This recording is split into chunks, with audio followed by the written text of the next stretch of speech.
صل على رسوله الكريم أما بعد فقد قال الله تعالى في كلامه المجيد والفرقان الحميد أعوذ بالله من الشيطان الرجيم إن الله وملائكته يصلون على النبي يا أيها الذين آمنوا صلوا عليه وسلموا تسليما يشرف الله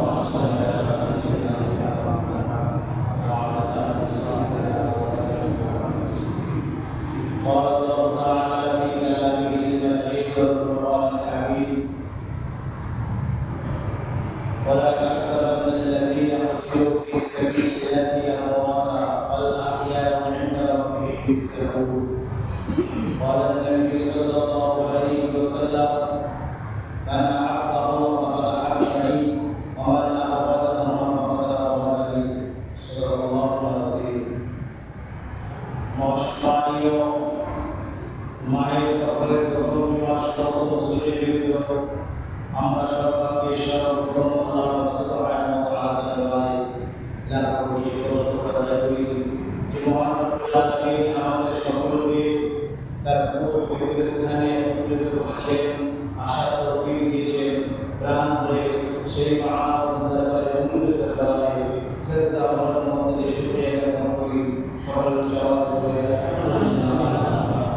তারপরে মুরুদুল্লাহ প্রকাশন মামিলাল জগৎগুরু বিশ্বনবী আশরাফুল আম্বিয়া সাইয়্যিদুল মুরসালিন রাহমাতুল আলামিন জনাব মুহাম্মদ সাল্লাল্লাহু আলাইহি ওয়াসাল্লাম তারপরে তারপরে সালাম আমরা সাল্লাল্লাহু আলাইহি ওয়াসাল্লাম পবিত্র মাহে সফরের প্রথম জুমা এরপরে মাস আসে মাহে রবিউল আউয়াল অর্থাৎ নবীজির জন্মের মাস, আবির্ভূত হওয়ার মাস আমাদের সামনে আসছে। আলহামদুলিল্লাহ 570 খ্রিস্টাব্দে 12 রবিউল আউয়াল সুবহানাল্লাহ শুক্রবার বিশ্বনবী বিশ্বনেতা এই ধারা চলে এসেছে। তো আজকে কারবার আলোচনা আজকে শেষ করবো ইনশাআল্লাহ।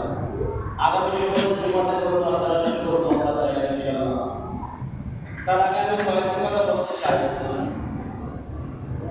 কারবালার আলোচনা পাঁচটা জুমাতে আলোচনা করলাম আর 6 নম্বর জুমা হচ্ছে আলহামদুলিল্লাহ। তো কারবালার আলোচনা শোনার পরে আমাদের ভিতরে কি সৃষ্টি হয়েছে, কি আমরা প্রভাব করতে পেরেছি, এবং আলোচনা শুধু শুনলেই হবে না, আলোচনা শোনার পর সেটাকে আমল করতে হবে, নিজের জীবনের সাথে বাস্তবায়িত করতে হবে, সেগুলো আমাদের বিশেষ করে আজকে আমরা আলোচনা শুনছি, আলোচনা খুব সুন্দর হয়েছে, ভালো হয়েছে, বলে যাচ্ছি, সেগুলো আমরা নিজের জীবনের সাথে বাস্তবায়িত করছি না, সেগুলো আমল করতে আমরা চেষ্টা করছি না। একটা কথা মনে রাখবেন, এই কানকে আল্লাহ কি প্রশ্ন করবে, তুই কি সব কথা শুনেছিস? সে বলবে হ্যাঁ আল্লাহ আমি শুনেছি। তখন আমাদের অস্বীকার করার কোনো রাস্তা থাকবে না। জবানকে বন্ধ করে দেওয়া হবে, কান কথা বলবে, হাত কথা বলবে, পা কথা বলবে, সমস্ত আল্লাহর কাছে সাক্ষ্য প্রদান করবে। সেদিন আমি আপনি মিথ্যা বলে বলবো কাজে আসবে না। আমার আঙ্গ যদি আমার বিপক্ষে কথা বলে, আমার হাত যদি আমার বিপক্ষে কথা বলে, সেদিন আল্লাহর কাছে আমি কি বলবো? কিছু বলার না। সেজন্য বলছি, নিজের অঙ্গ প্রত্যঙ্গ আল্লাহর কাছে সাক্ষ্য প্রদান করবে আপনার বিপক্ষে। যেগুলো আপনি দুনিয়ায় করেছিলেন সেগুলো অস্বীকার করার কোন রাস্তা পাবেন না, কোন লাইন পাবেন না, সেগুলো অস্বীকার করবেন। হাত দিয়ে টাকা চুরি করেছেন, হাত কথা বলবেন যে আল্লাহ অমুকের টাকা এই হাত দিয়ে চুরি করেছে, আপনি পেয়ে গেলেন, আপনি ধরা পড়ে গেলেন। সেদিন এটা মাথায় রাখবেন, আমার হাত, আমার পা, আমার জবান, আমার কান, আমার নাক আল্লাহ কাকে আল্লাহ তার সাক্ষ্য প্রদান করবে আমার বিপক্ষে। আমার হাত আমার পক্ষে সাক্ষ্য দেবে না, আমার পা আমার পক্ষে সাক্ষ্য দেবে না। সেদিন আমার অঙ্গ সব আমার বিপক্ষে সাক্ষ্য প্রদান করবে, এবং জবান দিয়ে সেগুলো অস্বীকার করলে কোনো রাস্তা পাবে না, কোনো রাস্তা পাবে না। তো যাই হোক, যে আমরা শুনলাম সেগুলো আমল করবেন আলহামদুলিল্লাহ, নিজের জীবনে শুধু বাস্তবায়িত করবে। একটাই কথা, আমি যে 8 ঘন্টা করে আপনাদের সামনে বকি, এগুলো বকি না, আপনাদেরকে আমি কিছু দেওয়ার চেষ্টা করি। আমার সামান্য ক্ষুদ্র জ্ঞানে কিছু দেওয়ার চেষ্টা করে আপনাদেরকে। তো আল্লাহ পাক যেন ইচ্ছা মঞ্জুর করেন আলহামদুলিল্লাহ। আজকে কোরআনে কারিম থেকে একটি আয়াত তেলাওয়াত করেছি এবং নবীবাংলা জবান মনে একটি কথা তেলাওয়াত করেছি আলহামদুলিল্লাহ। তো আমি আলোচনা যেখানে করছিলাম, ইমাম হোসাইন কারবালার জমিনে রক্তে গড়াগড়ি খাচ্ছে, ঘোড়ার পেটে আর উঠতে পারলেন না, নানা নানা বলে চিৎকার করছে। আল্লাহ নবী আল্লাহর হাবিব রওজা মুবারক থেকে বেরিয়ে গেলেন, ইমাম হোসাইনকে জড়িয়ে ধরেছেন। যতবার ইমাম হোসাইন গড়াগড়ি খেয়েছেন বিশ্বনবী বিশ্বনেতা সাল্লাল্লাহু আলাইহি ওয়াসাল্লাম ততবার গড়াগড়ি খেয়েছেন।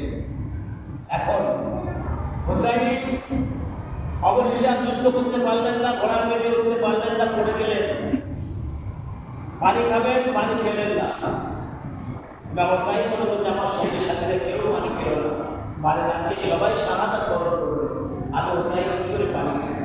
অন্য ঘটনার মধ্যে পাওয়া যায় ইমাম আলী আসগার ওই সময় বলছে, আব্বা যান ওই পানি আপনি খাবেন না, ওই পানি আমি খেতে পাই না, আপনি ওই পানি খাবেন না। একটু পরে আপনার নানা আপনার জন্য হাউজে কাউসার নিয়ে হাজির হচ্ছে, জেনে বলুন সুবহানাল্লাহ। কিছুক্ষণের মধ্যে আপনার নানা হাউজে কাউসার নিয়ে আপনার সামনে হাজির হবে, আপনি সেই পানি খাবেন, ওই পানি আপনার খাবেন। এখন ইমাম হোসাইন বসে আছেন, শিবার চলে আসছে, শিবার সে বলছে হোসাইন তোমার বন্ধু কাটে শিবার। ইমাম হোসাইন বলে শিবার আজকে জুমার দিন, আমাকে জুমার 2 রাকাত ফরজ নামাজ আদায় করতে হবে। শিবার আমি জানি আমার নানার ভবিষ্যৎবাণী সত্য হবে আজকে, আমি জানি আমি আজকে শাহাদাত বরণ করব, কিন্তু আমাদের জুমার 2 রাকাত নামাজ আদায় করার সময় নেই। ইমাম হোসাইন এত বিপদ, তারপর নামাজ ছাড়েন না বলেন। আমরা মনে করি বিপদ হলে নামাজ না পড়লেই ভালো, নাউযুবিল্লাহি মিন যালিক। বিপদ হলে নামাজ বেশি পড়েন, আল্লাহকে বেশি ডাকেন। বিপদ আল্লাহ মানুষের কেন দেয়? আল্লাহকে ডাকার জন্য দেয়, আল্লাহকে বেশি বেশি ডাকার জন্য দেয়। সুতরাং ইমাম হোসাইন বলছে শিবার আমাকে জুমার 2 রাকাত ফরজ নামাজ আদায় করার সময় নেই। প্রত্যক্ষদর্শীরা বলছেন ইমাম হোসাইন জুমার 2 রাকাত ফরজ নামাজ আদায় করছে, এই 2 রাকাত নামাজ শেষ করা পর্যন্ত তারা ইমাম হোসাইনের শরীরে এমন এমন তীর নিক্ষেপ করেছে, একদিক থেকে মারে অন্য দিক থেকে বার হয়ে যায়। আল্লাহ। ইমাম হোসাইন নামাজ শেষ করে নানা নানা বলে চিৎকার করছে। আল্লাহ নবী হোসাইনের পাশে আছে, হোসাইনের কাছে আছে। আল্লাহ নবী আল্লাহর হাবিব ওখান থেকে নিজে সহ্য করতে পারছেন না, বিশ্বনেতা বিশ্বনবী তিনি সহ্য করতে পারছেন না, তিনি হাওয়া করছেন। কিন্তু ইমাম হোসাইনের গলা কাটবে, সীমার বসে আছে অপেক্ষা করছে, সীমার তরবারি নিয়ে আগে পিছন দিক থেকে জবাই করছে, আগে গলার থেকে জবাই করছে, গলার থেকে জবাই হয় না, কাটে না, কাটে না, ছুরি কাটে না। ইমাম হোসাইন বলছে সীমা আমাকে আর কষ্ট দিস না, আমার পিছন দিক থেকে জবাই কর, আমার পিছন দিক থেকে কাট। সীমা লাস্টে পিছন দিক থেকে জবাই করা শুরু। ইমাম হোসাইনের সাত বড়টা বিক্ষোভ করে দিলেন আলাদা। আল্লাহ ইমাম হোসাইনের সাত বড় রাখা আছে। ইমাম হোসাইন কোরআনে কারীম তেলাওয়াত করছেন, একটা জোরে বলবেন না সুবহানাল্লাহ। আল্লাহ বলে শহীদরা মরে না, ওয়ালা তাহসাবান্নাল্লাযীনা কুতিলু ফি সাবিলিল্লাহি আমওয়াতা বাল আহইয়াউন ইনদা রাব্বিহিম ইরজাকুন। শহীদরা মরে না, তারা জীবিত এবং তারা আমার তরফ থেকে রিজিক প্রাপ্ত হয়, কবরে খাওয়া দাওয়া করতে হয়। শহীদরা মারা যায় না, আমরা দেখতে পাই তারা মারা গেছে, আমরা দেখতে পাই তারা দুনিয়ায় নাই, কিন্তু তারা মরে না। এবং শহীদের মৃত্যু কত না, আমরা দেখতে পাই তরবারি দিয়ে, বন্দুক দিয়ে, তীর দিয়ে তারা আঘাত করা হয়। শহীদের মৃত্যু সামান্য একটা তীর কামড়ানোর চেয়ে বেশি যন্ত্রণা হয় না, জোরে বলবেন না সুবহানাল্লাহ। শহীদের তামান্না প্রত্যেকটা মানুষের অন্তরে থাকা বিশেষ প্রয়োজন। আখিরি জামানা চলছে, শহীদের তামান্না রাখবেন অন্তরে, যে আল্লাহ যেন আমাকে শহীদ করে, দিনের জন্য কবুল করে নেন, এইটুকু শহীদ করে তামান্না রাখবেন। ইমাম হুসাইনের সাত বারক রাখা আছে, কোরআন তেলাওয়াত করতেন, শিকার করার হাফেজ ছিলেন। কত বড় বেঈমান! মুসলমান কয় প্রকার? 2 প্রকার, হুসাইনি মুসলমান আর এজিদি মুসলমান। কিন্তু শিবার বেঈমান ছিল এজিদি মুসলমান। হাফেজ মাওলানা মুফতি মুহাদ্দিসের কোনো কাজ নাই যদি আপনার দলটা ঠিক না থাকে। শিবার ছিল এজিদি মুসলমান আর হুসাইন মুসলমান, হুসাইন পক্ষে থাকবে আলহামদুলিল্লাহ। এবং শিবার মুসলমান হুসাইন কোরআনে কারীম পাঠ করছে, তার জবান মোবারকে কানের ভিতরে কাটা পড়িয়ে আল্লাহ কাটা পড়িয়ে দিলেন কোরআনে কারীম, সে পাঠ করতে না পারে। এবার কারবালার জমিনে যেদিন হোসাইন শহীদ হয়েছে সেদিন রাত্রে বৃষ্টি হয়েছিল, প্রচন্ড প্রচন্ড বৃষ্টি হয়েছিল। সেই বৃষ্টিটা বৃষ্টির পানি নয়, রক্ত বৃষ্টি হয়েছিল। রক্ত বৃষ্টি, প্রচন্ড পরিমাণে রক্ত বৃষ্টি হয়েছে। মানুষ ফজরের নামাজ পড়বে ওযু করে কিভাবে? ওযুর পানি নেয়, ওযুর পানি নেয়, রক্ত বৃষ্টি হচ্ছে, আসমান থেকে রক্ত বৃষ্টি হয়েছে। রক্ত বৃষ্টি সব শেষ হয়ে গেছে। এরপর হচ্ছে হোসাইন আজকে শহীদ হয়েছে কারবালার জমিনে, এই জন্য রক্ত বৃষ্টি হচ্ছে। শামে কারবালা, মজলুমে কারবালা কথা লিখছেন ইমাম হোসাইনের সাত মোবারক নিয়ে সীমার দৌড়াচ্ছে, সাত মোবারক নিয়ে সীমার দামেস্কের দিকে দৌড়াচ্ছে। দামেস্কের জমিনে বেঈমান বসে আছে, এজিদ বসে আছে দামেস্কের জমিনে। সীমার সেই সাত মোবারক দৌড়াচ্ছে, কারবালা রাস্তা দিয়ে, কারবালা দিয়ে দৌড়াচ্ছে। এখন একজন খ্রিস্টান বাদী তার কেতাবে তিনি বলেছেন 100 ইমাম হোসাইন কারবালার জমিনে আসবে, আমি তার হাতে বায়াত গ্রহণ করব, তার হাতে আমি বায়াত গ্রহণ করব। ইমাম হোসাইন এসেছিলেন কিন্তু তাকে টিকতে দেওয়া হয় নাই, তাকে থাকতে দেওয়া হয় নাই। সীমা দৌড়াচ্ছে, খ্রিস্টান বাদী বলছে সীমা কে যাও, কারবালা রাস্তা দিয়ে কে যাও? বলে আমি সীমা। দাঁড়াও, আমি দাঁড়িয়ে যাও, দাঁড়িয়ে যাও। তোমার হাতেটা কি? ইমাম হোসাইনের সাত সর্বনাশ হয়েছে, কি সর্বনাশ হয়েছে। ইমাম হোসাইনের সাত হাতে কেন? তুমি তাকে জবাই করেছো, আমি তাকে অনুপ্রবীণ রক্ত দিয়েছি, তাকে আমি হত্যা করেছি। বলে সীমা, এই সাত আমার কাছে একটা রাতে ধরে রেখে দেবে, একটা রাতে যদি আমার কাছে রেখে দেবে, তুমি কি চাও? বলে আমার কাছে যা কিছু আমি সারা জীবন পাঠাল, আমি তোমার সব করে। ইমাম হোসেনের সাতটা আমার কাছে একটা রাতে রেখে দেবে, আর আমার যাবতীয় জীবনের সমস্ত সম্পদ আমি তোমার হাতে জমা করে দেবে। সীমা করতে ঠিক আছে, তাই আমি দেখো সার্বভৌমকে খ্রিস্টান পাত্রী, খ্রিস্টান, তাকে আল্লাহ হেদায়েত নসিব করেছিলেন, হেদায়েত দান করেছিলেন। ইমাম হোসেনের জবান মোবারক কাটা বার করে দিল, কান মোবারক কাটা বার করে, সমস্ত কাটাগুলো সব বার করে দিল। বার করে পরিষ্কার করে ওষুধ দিয়ে একটা কাপড়ের ঘরের ভিতরে কাপড় করে বসিয়ে দিলেন।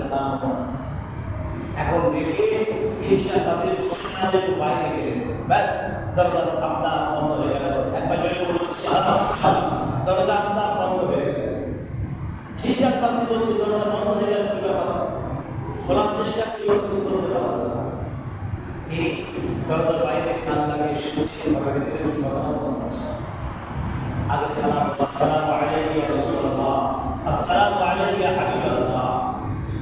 খ্রিস্টান পাত্রী বাইরে থেকে শুনতে পাচ্ছে সমস্ত কথা, ভিতরে কথা বলছে, নানা জানার সাথে কথা হচ্ছে ইমাম হোসাইন, মা খাদিজার কোমরের সাথে কথা হচ্ছে ইমাম হোসাইন, শেরে খোদা আলী কালামের সাথে কথা হচ্ছে ইমাম হোসাইন, আলী কালামের স্ত্রী মা ফাতেমার সাথে কথা হচ্ছে ইমাম হোসাইন, সবার সাথে কথা হচ্ছে ইমাম হোসাইন। হোসাইন খুব কাঁদছে, চোখ দিয়ে ঝরঝর করে পানি বার হচ্ছে। আল্লাহ নবী আল্লাহ হাবিব বলছেন, হোসাইন তুমি কেঁদো না, তোমার শাহাদাত আমার আল্লাহ কবুল করে নিয়েছে। জোরে বলুন সুবহানাল্লাহ। তোমার শাহাদাতের বিনিময়ে কিয়ামতের ময়দানে আমার গুনাহগার উম্মতদেরকে আল্লাহ জান্নাত নসিব করে দেবে। হোসাইন তুমি কেঁদো না, চোখের পানি ঝরিও না, তোমার শাহাদাত আমার আল্লাহ কবুল করে নিয়েছে। হোসাইন দেখা হবে হাসরের ময়দানে, তুমি কেঁদো না, চোখের পানি ঝরিও না। মা ফাতেমা বলছে, বাবা কেঁদো না, বাবা তুমি কেঁদো না, তোমার কান্না আমি হয়তো সহ্য করতে পারছি, তুমি কেঁদো না, চোখের পানি ঝরিও না, তোমার শাহাদাত আমার আল্লাহ কবুল করে নিয়েছে। তোমার শাহাদাতের বিনিময়ে আমার আপনাদের উম্মতকে আল্লাহ মাফ করে দিয়েছে, ক্ষমা করে দিয়েছে। তুমি কেঁদো না। আলী বলছেন, বাবা হোসাইন তুমি কেঁদো না, তোমার কান্না আমি সহ্য করতে পারছি না, তোমার শাহাদাত আমার আল্লাহ কবুল করে নিয়েছে, তোমার শাহাদাতকে আমার আল্লাহ মঞ্জুর করে নিয়েছে, এবং তার বিনিময়ে কিয়ামতের ময়দানে আমার উম্মতকে আল্লাহ জান্নাত, অনেক উম্মতকে আল্লাহ জান্নাত দিয়ে দেবেন, যাদের উপর জাহান্নাম নসিব হয়েছে তাদেরকে আল্লাহ জান্নাত দিয়ে দেবে। হোসাইন তুমি কেঁদো না, সবাই বলছে হোসাইন কেঁদো না, হোসাইন কেঁদো না, তোমার শাহাদাত আল্লাহ কবুল করে নিয়েছে। হোসাইনের কান্না বন্ধ হয় না।